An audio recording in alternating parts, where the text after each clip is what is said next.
ሰበር ዜና! ይህ መረጃ መኪና ላላችሁ ነው።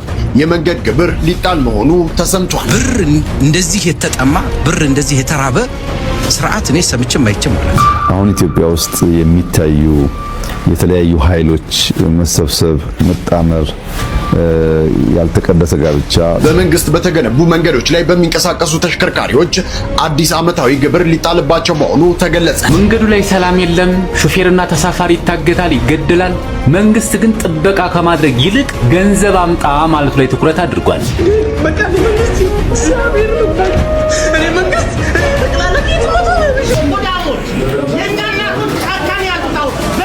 ፖሊስ ለዚህ ጉዳይ አስቸኳይ መፍትሄ ቢሰጠው መልካም ነው። ወንድማችን ቴዲ ፖሊስ ጣቢያ ከሄደ በኋላ የገጠመው ነገር ብዙዎችን እያነጋገረ ይገኛል። እንዲህ ህዝብ ከቦታ እኔ ጋብቼ የመጀመሪያ ቦክስ አቀመሱ። ሰላም ጤና ይስጥልን ውድ የቃል ሚዲያ ቤተሰቦች እንደምን ቆያችሁ? እግዚአብሔር ሰላም ከሁላችን ጋር ይሁን እያልን ወቅታዊና አዳዲስ መረጃዎችን ይዘን መጥተናል። ቪዲዮውን ከመጀመራችሁ በፊት ላይክ በማድረግ ጀምሩ። እንዲሁም ሐሳብ አስተያየታችሁን የኮሜንት ሴክሽን ላይ ያስቀምጡልን። ቀጥታ ወደ ቪዲዮ እናልፋለን። ሰብስክራይብ ለምንድን ነው የማታደርጉት?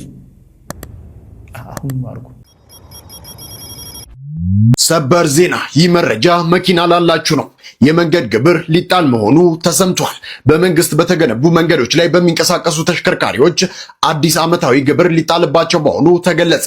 ይህ ግብር ከመደበኛ የተሽከርካሪ ዓመታዊ ምርመራ ቦሎ ጋር ተያይዞ የሚከፈል ሲሆን አጣጣሉ እንደ ተሽከርካሪዎቹ አይነትና እንደሚያመነጩት የካርቦን ጭስ መጠን ሊለያይ እንደሚችል ተመላክቷል። በዚህ መሰረት ብዙ ጭስ የሚያወጡ የቆዩ ተሽከርካሪዎች ከፍተኛ ግብር ሲከፍሉ፣ አዳዲሶቹ ደግሞ ዝቅተኛ ግብር እንዲከፍሉ ይደረጋል ተብሏል። በተለያዩ ሀገራት የተለመደ ነው የተባለው ይህ አሰራር መንግስት ለመንገድ ጥገና የሚሆን ተጨማሪ ገቢ እንዲያገኝና የአካባቢው መስተዳደር የልማት በጀታቸውን እንዲያሳድጉ ይረዳል ተብሏል። የታክስ ፕሮፖዛሉ በአሁኑ ወቅት በሚኒስቴሮች ምክር ቤት ተዘጋጅቶ ለምክር ቤቱ ለመቅረብ ዝግጅት እየተደረገበት የሚገኝ ሲሆን ከዚህ ግብር የሚገኘው ገቢ ከአጠቃላይ የሀገር ውስጥ ምርት 0.2 በመቶ ድርሻ ይኖረዋል ተብሎም ይገመታል ተብሏል። የዛሬው መረጃ የት ሄደን እንኑር ሳይሆን የት ሄደን እንሙት ያስብላል። በመንግስት በተገነቡ መንገዶች ላይ የሚንቀሳቀሱ ተሽከርካሪዎች ግብር ክፈሉ ተብለዋል። እኔ የምለው መንግስት ማለት ህዝብ ነው አልተባለም ነበር ወይስ ሀገሪቷ ወደ ግል ይዞታነት ተቀይራለች? በግብርህ በተሰራ መንገድ ላይ ለመንዳት በድጋሚ ሌላ ግብር።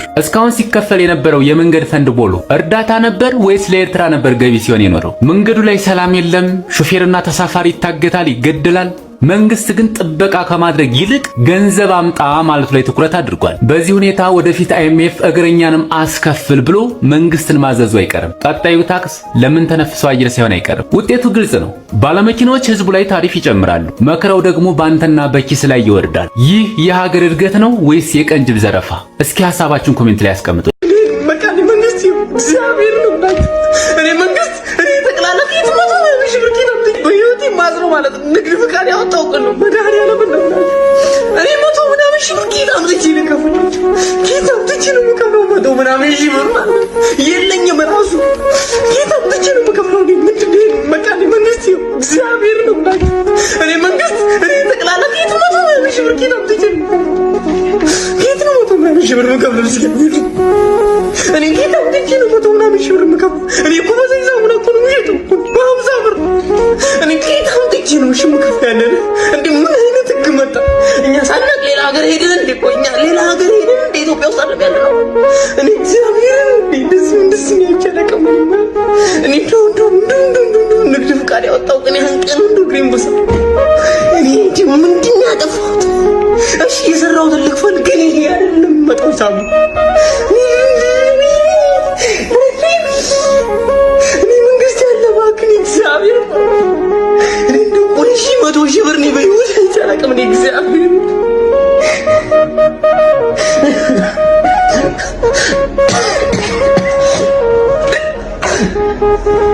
100 ሺህ ብር ኪት ነው ምን ሰርቼ ነው እኔ ሳቡዛ ጋር ሲነገረኝ ለጭና ምን ያላበኝ እግዚአብሔር እኔ እንደዚህ አይነት ብር እኔ ሰርቼ አላቅም እኔ እንዴ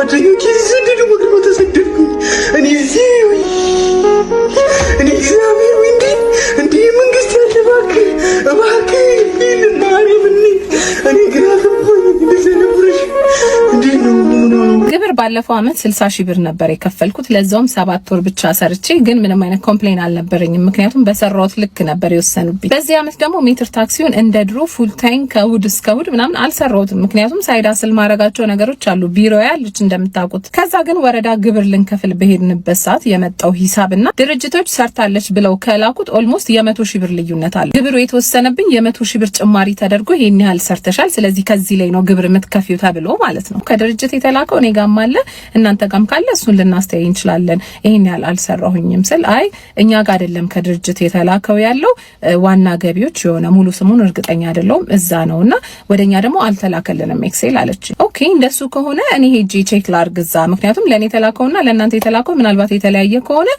ልጠይቅ ስላት አይ እነሱ ጋር መሄድ አይቻልም ግን እንዳንቺ ብዙ አሽከርካሪ ቅሬታ እያቀረበ ስለሆነ ላኩልን ኤክሴል ብለናልና የሁሉንም ይልኩልናል ትንሽ ታገሽኝ አለችኝ። እሺ በዚህ ሁኔታ ሐምሌ 30 ቢመጣና ግብር ምከፍልበት ጊዜ ቢያልፍ ይሄ የናንተ ኤክሴል ስላልተላከ ነው ተብሎ ትታገሱኛላችሁ ወይ ቅጣት ውስጥ አልገባም ወይ ስላት አይ እንደዛማ የለም ካለፈ ቅጣት ነው አለች። አንደኛ ተጠያቂነት ያለው ስራ ነው መሰራት ያለበት ብዬ አስባለሁ። አይደለም ከሰራ ነው በላይ ለሰራ ነው ልክ ለመክፈል እንኳን ከባድ ነው። በዚህ ሰዓት ሜትር ታክሲ ስራ ላይ ተገቢ የሆነ ክፍያ እንኳን እየተከፈለን አይደለም። እንደው ሰራን ተብሎ ገንዘቡ ቢመጣ እንኳን መልሶ ቤተሰብ ለማስተዳደር የሚወጣ ገንዘብ ነው። ግን ኢትስ ኦኬ በአገሪቷ ህግ መሰረት ግብር መክፈል ግዴታችን ነው። ከሰራሁበት ነው ግን ግዴታዬ እንዴ ይሄን ያህል ሰርተሻል ተብሎ በግምት ሊጣልብኝ አይገባም አይደለ? ቁርጥ ግብር ከሆነ በግምት ራሱን የቻለ ለብቻው ነው። ይሄ ደግሞ በሰራነው ልክ ከተባለ በቃ በሰራውሃት ልክ ነው እዛ ጋር በደረሰው መረጃ ልክ ነው። አምና ደና ስለሰራው ብቻ ዘንድሮም እንደዛ ትሰራለች ተብሎ በግምት ሊጨመርብኝ አይገባም። አጠቃላይ ግብር የሆነ ሰውን የሚያማርር ተስፋ የሚያስቆርጥ የስራ ፍላጎትን የሚያጠፋ ምናምን ሳይሆን ነገ የተሻለ እንዲሰራ ሰው የሚያነቃቃ ምናምን ነው እንጂ በዚህ ልክ የሆነ ሞራል ሚነካ ምናምን መሆን የለበትም። በእውነት ብር ቢኖር እንኳን ለምንድን ነው ያልሰራውበትን የምከፍለው? ሳልሰራ ያገኘሁት ገንዘብ እኮ የለም። ብር እንደዚህ የተጠማ ብር እንደዚህ የተራበ ስርዓት እኔ ሰምቼም አይቼም አላውቅም። ታቀሳቅላችሁ ይሆናል እየሰሙን ከሆነ የመንግስትም ሰዎች ማለት አፋችን ላይ እና አፍንጫችን ላይ ቆጣሪ ገጥሞ ላየሩ ብቻ ነው የቀረው። ላይ ለምን ተነፍሰው ወደ ውጭ ለምን አስወጣውና ወደ ሰላም እናስገባው መቁጠር ብቻ ነው የቀረው። በየትኛውም ዘርፍ ስትሄጂ የትኛውም ዘርፍ ስትሄጂ ክፍያለሁ። ክፍያው ብቻ ሳይሆን ኤክስትሪም ቅጣት ነው ያለው። ገንዘብ ለማግኘት ሲል ኤክስትሪም ቅጣት ነው። ሶያችን ገንዘብ ኮሌክት አድርጎ ለአለቆቻችን ለፈረንጆቹ ማሳየት አለብን። ገቢ እያጠራቀምኩ ነው ቋቴ ውስጥ አለ የሚለው እነዛን ማሳየት አለብን። በዚህ በኩል ለቤተ መንግስትና ለምንድነው የሚባለው ምን ሲቲ ነው የሚሉት ለሱ እያወጣሽ በዚህ በኩል የለም እኛ ከማንም አላገኘንም ገንዘብ በከተማው ጋር ያገኘነው ግብር ነው ብለሽ ጣሪያና ግድግዳ ላይ የአንዲት ደሃ ምስኪን እናት ላይ 70,000 ብርና 80,000 ብር እየጣልሽ አይደል? ከ70,000 ብርና ከ80,000 ብር ተነስተሽ 700,000 ብር ግብር ትላንት ላይ ሰማሁትን ነው የምነግርሽ። 70,000 ብርና 80,000 ብር ሊከፍሉበት የነበረው ግብር 700,000 ብር አምጡ ብለው ለመዝጋት የተሰለፉ ሰዎች ትላንት ላይ ሰማሁት። በዚህ መንገድ ህዝብን አማረሽ። ይሄ እኮ በሌላ በኩል በመርዝ ጋዝ መጨረስ እኮ ኦብቪስሊ አይደል? ነገ መሞቻሽን ቀን ብቻ ነው የማታውቂው እንጂ በመርዝ ጋዝ መጨረስ ነው። ብቻ በየትኛውም ስሌት በረሃብ ብትሞችም እንትን ብታረግም ገንዘቡን ሰብስቦ ወደ መንግስት ማምጣቱ ላይ ነው እንጂ ዜጋው እንዴት ሆኖ እየኖረ ነው እንዴት አድርገን ከዚህ ሪሊፍ እናርገው የሚለው እየታሰበ አይደለም። ፍጹም እየታሰበ አይደለም። ሩቅ ነው። መንግስትም ሩቅ ነው። እንዲያውም አንዳንድ ምሳሌዎችን ሲሰጡ ሰማቸዋለሁ። ይገርመኛል። ስጋ ቤቱ ሞልቶ ምናምን እንዲያየን ምናምን አሳዛኝ ነው። ቶሎ ስፒኪንግ በጣም ጥቂቶች ስርዓት የተጠጉ አሁንም በሰው ላብ ላይ የሚኖሩ ከውጭ ሀገር እንትን ያደርጋል ወይ ጥረው ግረው በራሳቸው ላብ ፎርዛት ማተር ባንክ ባስቀመጡት ገንዘብ እንኳን ኢንትረስት የማይፈልጉ በጣም በርካታ በየትኛውም እንትን ያሉ ማለት ነው በየትኛውም ሃይማኖት ያሉ በጣም በርካታ ኢትዮጵያውያን እንዳሉ አውቃለሁ። እነዚህ ሰዎች የትም ቦታ ተሰልፈው ኦር በደስታ ጥሩ መኪና ቢያሽከረክሩ ጥሩ ቤት ቢኖራቸው ምናምን ችግር የለውም። አሁን እያየናቸው ያሉት ግን ጊዜውን ማዕከል አድርገው ስርዓት ተጠግተው በአንድ በኩል ለስርዓቱ የሆነች እጅ መንሻ አድርገው በአንድ በኩል ደግሞ ድንገቴ ሀብታሞች የሆኑትን እነዚህ ሊቆጠሩ አይችሉም። በኢኮኖሚ እነዚህ ስርዓት ነው ያከበራቸው እንጂ ስራና ጥረት አይደለም ያከበራቸው። እና መንግስት እነዚህ ሰዎች ጋር እየዋለ ይመስለኛል ወይም የነዚህ ሰዎች ፎቶ እየደረሰው ይመስለኛል። ስለ ስጋ ቤት የሚያወራ የብዙሃኑ ዜጋ ምቾት ላይ ያለ አስመስሎ የሚቀርቡ 90% 95% በላይ ዜጋ በጣም በችግር ውስጥ ነው ያለው። ሉክ እኔ አሁን በነገራችን ላይ ይሄ ቪሽየስ የሚመጣው ደግሞ ቅድም ያልኩሽ የኢኮኖሚ ትልቁ ችግር ሀብታም ሆኖ መኖር ራሱ የማይቻልበት ሀገር ሊሆን ይችላል። ሳምታይም ማለት እየተራበ ለምንድነው ህንጻ ተሰርቶ ወር ቪኤት እያሽከረከረ ሲሄድ የሚያየው? አሁን እኮ የደህንነት ስጋት ስላለ ነው ሀገሩ ላይ አይደል? ሀገሩ ላይ የመኖር ያለ መኖር ስጋት ስላለ ነው እንጂ ነገ ደግሞ የኢኮኖሚ ጦርነት ይጀምራል። አንዱ ዜጋ የተሻለ እየኖረ አንዱ እየተራበ የሚኖርበት ምክንያት የለም። ያም ደግሞ ሉክ አሁን እንግዲህ ተመልከች፣ የመን ሄደው ያለቁት የመን በዚህ ጊዜ የምድር ሲኦል የሚባል ሀገር፣ ሊቢያም ተመሳሳይ፣ ሊቢያም እንደው ትንሽ ይሻላል ያኛው። የመን በዚህ ጊዜ በሁለት ሶስት ቡድኖች እንትን የሚያረጋገር ነው።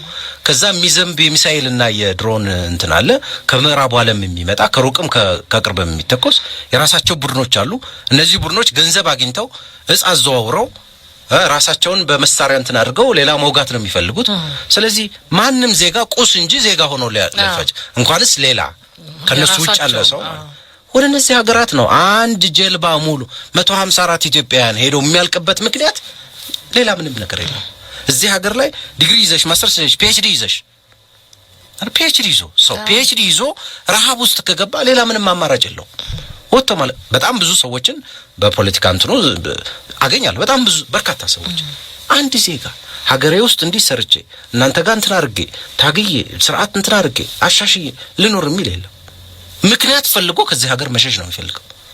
ዜጋ በሀገሩ ላይ ተስፋ እንዲቆርጥ እዚህ ሀገር ላይ በምንም ስሌት ሰርቼ መለወጥ አልችልም እንዲል እየተደረገ ነው።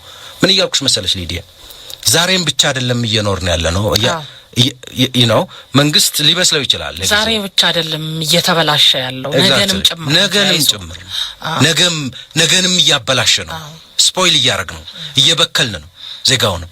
የ10ኛ ክፍል የ9ኛ ክፍል ተማሪ እዚህ ሀገር ላይ ተምሬ መለወጥ አልችልም፣ በየትኛውም ቤትሽንም ሸጥሽ ንብረትንም ሸጥ ከዚህ ሀገር አስወጣኝ እያለ ቤተሰብን የሚጨቀጭቅበት ለኔ በጣም እንቆቅልሽ ነው።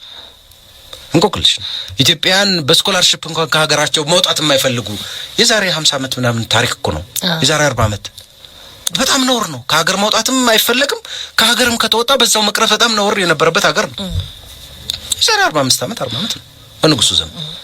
አሁን ላይ እንደው በሆነ ተአምር በሩን ብትከፍቸው ሚሊዮን በአንድ ቀን የሚጎርፍበት ሀገር። አረብ ሀገራት ያሉ እንትኖች የኢትዮጵያን ኮሚኒቲ ስኩልስ እንትን ያወጣሉ ማስታወቂያ። ይሄ እንደው በሆነ እንትን ከቻሉም አንድ ሰው ቢደውልልን በጣም ደስ ይለኛል።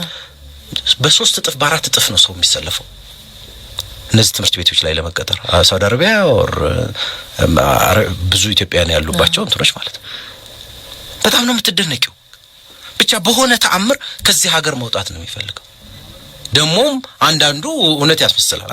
$1 ለምሳሌ 1000 ብር $1000 እዚህ ሀገር ላይ ወይ ጸጉር የሚስተካከልበት ወይም ደግሞ አንድ እንትን የሚያረግበትን 2-3 ጂንስ የሚገዛበትን ወይ አንድ ላፕቶፕ የሚገዛበትን ትቶ $1000 ኢትዮጵያ ውስጥ ቢያመጣ 149,000 ብር እኮ ነው። እና እውነትም አርጎታል እኮ እዚህ የኤምሬቶቹ ገንዘብ ትላንትና በ10 ብር በ8 ብር በ7 ማን ፈልጎት ሲጀምር አሁን የትና የት ነው? በፍጹም በቃ አታገኙ። እና ምን ሊሰራ ይቀመጣል እዚህ ሀገር ላይ? አጠገብሽ ያለ ሰው ምኑንም ሸጦ በሆነ ሀገር ሄዶ እንደምንም አድርጎ በየመን አድርጎ ሳውዲ አረቢያ እንያረገ ስታይ አይደል? ለምንድን ነው ልጅሽን የምታስተምሪው? እዚያ ላይ በጦርነት አይደል ድሮን ይወድቅበትም እያለ ልጁን ከሚሰጋ በሆነ ተአምር ብቻ አውጥቶን ማድረግ ነው። በፊት ታስታውሻለሽ? ይሄ እንግዲህ ለእናንተ ለሴቶች የበለጠ ስሜት ሊሰጥ ይችላል። ወንድ ሲወለድ እንትን ይደረግ ነበር ምናምን አይደለም፣ ተተኩሶ ተደርጎ። አሁን ሴት ልጅ ስትወለድ ያለ እንትን ልነግርሽ አልችልም። በተለይ ወደ ሰሜኑ አካባቢና ወደ ገጠሩ አካባቢ አብዛኛው ወደ ደቡብ ምናምን ስትሄጂ በጣም አረብ ሀገር ትሄዳለች። ሰርታ ሀብት ታመነጫለች። 5ኛ ክፍል ከደረሰች አንዲት ሴት በጣም ይደንቃል። 5ኛ ክፍል ከደረሰች በጣም እድለኛ ናት። በፍጥነት እንደምንም እድሜዋንም ጨምሮ ምንም አድርጎ እሷ በመትልከው እዚህ እንትን እያደረገ ይኖራል።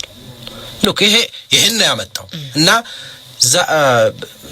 አይ ሆፕ የመንግስት ሰዎች በደንብ ይሄንን ያደምጡታል ይሰሙታል ብያሳ ሪአክት ለማድረግ ምንም እኔ ፈርዛት ማተር ከዚህ ውስጥ ሊገኝ የሚችል ትርፍ ካለ ብዙም እንትን አላረገው እኛ እንሰቃይ ለምሳሌ ይሄ ትውልድ በሆነ ምክንያት ብቻ በገባበት በተኛንበት እና ባንቀላፋንበት ልክ እንሰቃይ የነገው ትውልድ ቢቻል ሪዘርቭ አድርገን ማዕድናትን ሪዘርቭ አድርገን ነዳጅ ሪዘርቭ አድርገን የተፈጥሮ ሀብቶች ሪዘርቭ አድርገን ሀብት ሪዘርቭ አድርገን ሀብት የሚያመጡ ሪዘርቭ አድርገን ለቀጣዩ ትውልድ እናስተላልፍለት እንጂ ዲፕራይቭ ያር ከሱም እየነጠቅ ነው ከዛሬ 10 ዓመት ከሚወለደው ልጅ እኮ ነው እየነጠቅ ነው የምንኖረው ዛሬ ይገባኛል ብልጽግና ዛሬ ሊያድር ይችላል ዛሬን ሊያድር ይችላል ለምሳሌ ዛሬ አንድ ነው በእኛ ነገ ሁለት ብሎ በአንድ ቀን እድሜው ሊረዝም ይችላል አይ ነው ይችን በሚያራዝምባት ቅጽበት ግን የብዙ የነገ ትውልዶችን እየበላ ነው የሚያድገው አሁን ኢትዮጵያ ውስጥ የሚታዩ የተለያዩ ኃይሎች መሰብሰብ መጣመር ያልተቀደሰ ጋብቻ ብዙ ርቀት የማይሄድ ጋብቻ አይና የኛ ሁኔታ አስተዋውሳለሁ እኛ ያኔ የነበረን ውይይት በሶስት አንጓ የተከፈለ ነው መገንባት የምንፈልገው ሀገር አለ እዚያ ጋር ለመድረስ ግን ምን እንዳለን ማወቅ አለብን ምን እንዳለን ከማወቃችን በፊት በሁኔታዎች ላይ ያሉን እምነቶች ምን እንደሆኑ እንወያይ ነበር ምን እናምናለን ለምሳሌ ታሪክን በሚመለከት ምን ታምናለህ አንተ በታሪክ ምልከታችን ላይ በኢትዮጵያ የብልጽግና ጉዞ ላይ በኢትዮጵያ ህዝቦች በእኩል የመጠቀም በእኩል የማደግ ሁኔታዎች ላይ ያለህን ምልከታ ያለህን ብሊፍ ማወቅ አንተም ማወቅ ጠቃሚ ነበር መጀመሪያ እምነቶቻችንን በሚመለከት ብዙ ጊዜ ረዘም ላለ ጊዜ እንወያያለን በእነሱ ጉዳይ ላይ ከሞላ ጎደል መግባባት ሲታይ what we possess የሚለው ሁለተኛው ፓርት ነበር ምንድነው ያላት ኢትዮጵያ እኛስ ምን አለን ምን እኔ ተጣለው ምን ታመጣለህ አንተ ምን አጋጭተን ነው ያመናስበው ነገር ምናሳካው ያሉን ነገሮች ከለየን በኋላ ደግሞ ምን ገነባትን ኢትዮጵያ በምን መልክ እንደምንገነባ እናነሳ እንወያይ ነበር አሁን አይተከሆነ ብዙዎቹ እምነቶቻቸውን ከሌል በኋላ ስለሚያደርጉ ልክ ትንሽዬ ነገር ሲመጣ መሰረቱ የተስተካከለ ስላልነበረ ቶሎ ይፈርሳል ሁልጊዜም ውህደት ሲፈጠር ሁልጊዜም በጋራ መተባበር ሲፈጠር ግለሰቦች ፓርቲዎች ቡድኖች መነጋገር ያለባቸው እምነት ነው ምንድነው የምታምነው ምንድነው ማምነው በምን መነጽር ነው ነገን የምታየው በምን መነጽር ነው ትናንትን የምታየው በምን ትብብር መንፈስ ነው ዛሬን ምን ሰራ ሚሊዮን ካልተግባባ በጋራ መቆም ጠላትን ያሰነብት ይሆናል እንጂ ብዛም ፋይዳ አይኖረውም ፖሊስ ለዚህ ጉዳይ አስቸኳይ መፍትሄ ቢሰጠው መልካም ነው ወንድማችን ቴዲ ፖሊስ ጣቢያ ከሄደ በኋላ የገጠመው ነገር ብዙዎችን እያነጋገረ ይገኛል ለመሆኑ ይሄ የገጠመው ነገርና ፖሊስስ ሊያስተካክለው ይገባል የተባለው ጉዳይ ምንድነው ከቴዲ አንደበት እንስማው ከዛ አንዱ ምን ይደውልልኛል ይኸውልህ አንዱ ፖሊስ ሄሎ ቴዲ ሰላም ነህ ምናምን አበበ ነው ምናምን ነው ስሙ እሺ ምን ሐሳብክ ታዲያ ምንድነው ማስበው ሌባውን ይዛችሁታል አቃቤ ግን ተመስርቷል እኔ የኔ እኮ ጉዳይ አይደለም ከዚህ በኋላ እሱማ እንደሱ ነው ግን ምን ሐሳብክ እንደው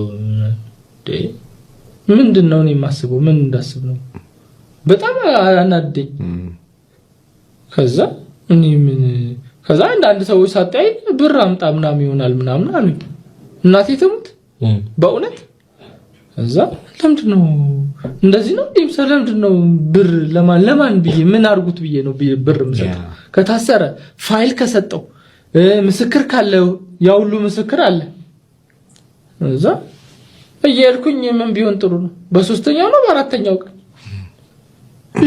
ተገናኘን ከሌባው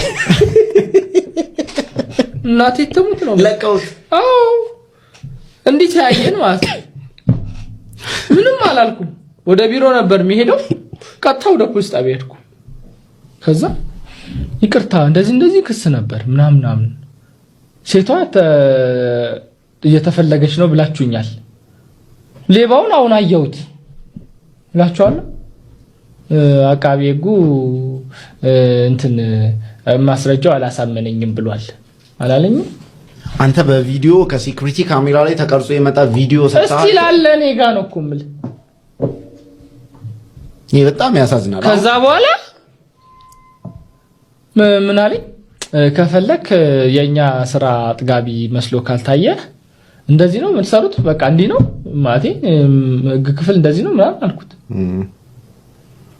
አዎ የኛ ማለቴ ማስረጃው ተገቢ ካልሆነ ምናምን አለ።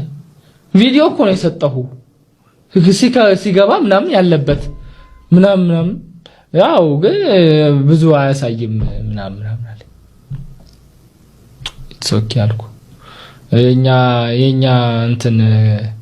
የኛ ስራ ካላ አጥጋቢ ካልሆነ እዛ የካ ነው ምናምን ሰሚት አካባቢ ፍርድ ቤት አለ ሙሉ ፋይሉን ሰጣለሁ እዛ ደግሞ ሄደ ማመልከት ትችላለህ ምናምን አለ። እዛ እሺ ብዬ ወጣሁ። ከዛ በኋላ ሌባ መጣ። ስልክ ወሰዱ 2 ሌቦች ተያይዘው እዛ ህንጻ ላይ እዛ አንዱ ሮጦ ያዘውና የናርዶስ ተባለች ልጅቷ እኔ ፍሎር ላይ ያለች ሶስተኛ ገብተው አጇክሟት ስልኳን ይዘዋት ሄዱ። በጣም ብዙ ስራ የምሰራበት ስልክ የመስሪያ ቤቷ አበባ ፍላወር ምናምን ነው የሚሸጡት የካምፓኒ ምናምን እና ባልየው ሮጦ ያዘው የሷ ባል አንዱን ያዘው አንዱ አመለጠ። ስልኩን ይዞት ሄዷል። ከዛ ታች ይዘውት ግራውንድ ላይ ያወሩታል። አምጣ ስልኩን ምናምን ይያሉ። ከዛ አንድ ሰላም ትባለች መታ ነገረች። ቴዲ እንደዚህ እኮ የናርዲ ስልክ ተሰልኮ እንደዚህ ምናምን የምርሽ ነው እና ሌባውስ ምናምን ይዘውት ታች እኮ ነው አለች። እናቴ ተሙት እኔ እንዴት እንደወረድኩ አላውቅም። ቢሮውን አልዘጋሁት ምን አላለ። እውነት ነው ማለት ከዛ እንዲህ ህዝብ ከቦታል። እኔ ጋብቼ የመጀመሪያ ቦክስ አቀመስኩ። እናቴ ተሙት። ከዛ በኋላ እኔ ለሰላለብኝ ነው በእውነት ነው ማለት ከዛ ምድረ ዛ አካባቢ የነበረ ሰው እንዳለ በቃ ጭፍጭፍ የመጀመሪያውን አይን ገለጥ ካንተ በእውነት ሊገሉት ልጁን እዛው ሆነ። ስልኩ መጣ። እናቴ ተሙት ነው ማለት እዛው ሆነን ስልኩ መጣ። ህግን ወይንም ስርዓትን እንዲያስከብር ኃላፊነት የተሰጠው አካል በአግባቡ ኃላፊነቱን ሳይወጣ ሲቀር ሳይሰራ ሲቀር ልክ ባልሆነ መንገድ ሰዎች ህግን ለማስከበር ስርዓት ለማስከበር ይሞክራሉ። ትገደዳለህ። በእውነት ነው ማለት ይሄ ወደ አይደለም በመሰረቱ እንደዛ መሆን የለበትም። በቃ ሌባ ነው ለህግ አግባብ ትሰጣለህ። ህግ ግን ያን ነገር የማያስፈጽምልህ ከሆነ አንተ ንብረትህ ነው ማለት ሰርተ ምናምን የምታመጣው ነገር ነው አይደለም ማለት ለሱ ተመጣጣኝ ነገር ከሚከፍልህና በስርዓት የማያስከብር ከሆነ አንተም የራስህ ያቅመን ትሞክራለህ። እንደውም ከዛ በኋላ ጭራሹላ መተው ይሄ ልጅ ቢሞት አንተ ነህ ተጠያቂ አሉኝ የህንጻው እንትኖች። እናንተ እኔ ስሰረቅ ምን ተባብራችኋል አልኳቸው። አንተ መጀመሪያ ልጁን ባትመታው ሌላውም አይመታው ምናምን ብሎ ምናምን አገባኝ። እኔ የራሴን ኃላፊነት ነው የተወጣሁት።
ጅማሬ ነው ይህንን ፍትህ ባታስከብር ነገ ላይ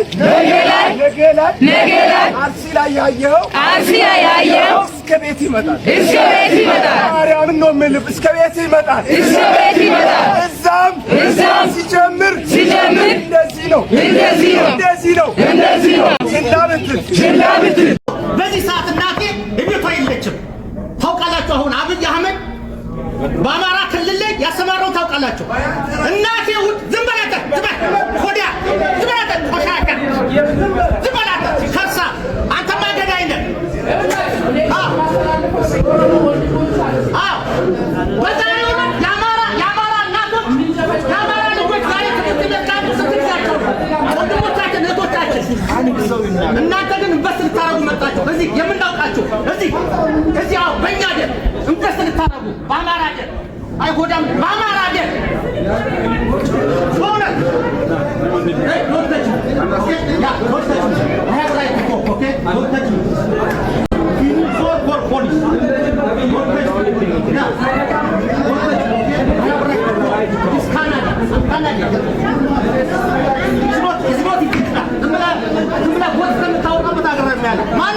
ማንም ሰው እንዳይነካ ወጀ ባላለሁ ታውቃላችሁ።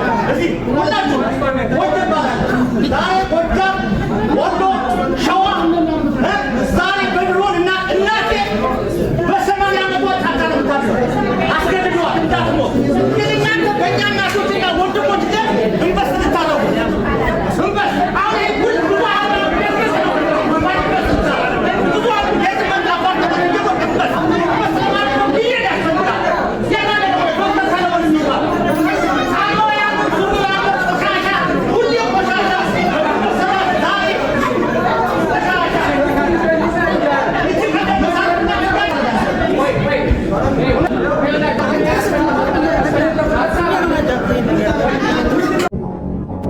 ብንሰርቅም ባንሰርቅም እንኳን ክርስቲያን መሬት እንኳን ኦርቶዶክስ